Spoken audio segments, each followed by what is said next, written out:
తెలంగాణలో కేసీఆర్ విధ్వంసం చేసి వెళ్లారని తాను మేస్త్రిగా రాష్ట్రాన్ని తీర్చిదిద్దుతానన్నారు సీఎం రేవంత్ రెడ్డి. 100 రోజుల్లో హామీలను నెరవేరుస్తామని చెప్పామని 50 రోజులు కాకముందే హామీలు ఏమయ్యాయని బీఆర్ఎస్ నేతలు అడుగుతున్నారని రేవంత్ మండిపడ్డారు. 6 గ్యారంటీల్లో 2ంటిని అమలు చేశామన్న ఆయన మరో 2ంటిని త్వరలోనే అమలు చేస్తామన్నారు. హామీల గురించి అడిగే హక్కు బీఆర్ఎస్కు లేదన్నారు రేవంత్ రెడ్డి. 7 లక్షల కోట్ల అప్పు చేసి జీతాలు ఇవ్వలేని పరిస్థితికి తెచ్చారని రేవంత్ మండిపడ్డారు. ఫిబ్రవరి చివరి నాటికి రైతు భరోసా నిధులు విడుదల చేస్తామన్నారు.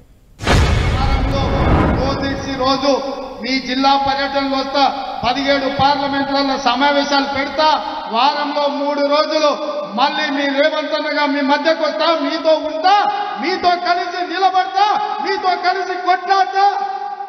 జిల్లా రంగాలను తెలంగాణ సరిహద్దులు దాటే వరకు తరిమి కొట్టడానికి నేను వస్తా.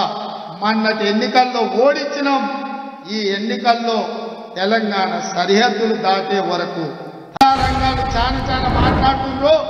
చార్లే శోభరాజు మాత్రం దుప్పటి కప్పుకొని బోర్ల బొక్కల వన్నీటు. అందుకే నేను అంటున్నా, జిల్లా రంగాలు కాదు, చార్లే శోభరాజును రమ్మని అంటున్నా. మొన్న అంటుండు ఒక ఆయన, మా పులి బయటకు వస్తుందని.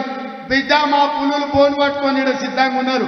బోర్లు వేసి బోర్లు పెట్టి 100 అభ్యర్థులను మారిస్తే మేము ప్రభుత్వం వచ్చేదని మేము అదే చెప్పినారా నాయన. మీ కుటుంబాన్ని మారిస్తే తప్ప తెలంగాణకు మేలు జరగదని. మార్చాల్సింది మిమ్మల్ని. సిద్దిపేట మారవాలి, సిరిసిల్లలో మారవాలి, గజ్వేల్లో మారవాలి. కామారెడ్డిలో పొడుస్తా పీక్తా అన్నాడు. నేను వస్తున్న బిడ్డ నిన్ను ఓడగొడతా అన్నా.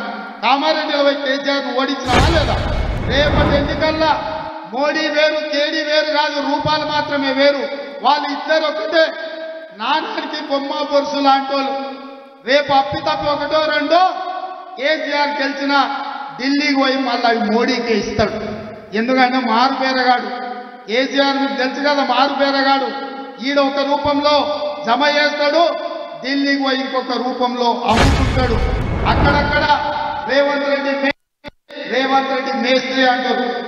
అవును బిడ్డ, నేను మేస్త్రిని. మీరు విధ్వంసం చేసిన తెలంగాణను పునర్నిర్మించే మేస్త్రిని. మీరు నిరుద్యోగ యువకుల జీవితాలతో చెలగాట మారింది కదా. అందుకే 30 లక్షల మంది తెలంగాణ నిరుద్యోగ యువకుల భవిష్యత్తును తీర్చిదిద్దే మేస్త్రిని తెలంగాణ పబ్లిక్ సర్వీస్ కమిషన్ కి ఇవాళ చైర్మన్లను, సభ్యులను గవర్నర్ గారు అనుమతించారు. ఇవాళ నుంచి వాళ్ళ జీవితాలను పునర్నిర్మించే మేస్త్రిని.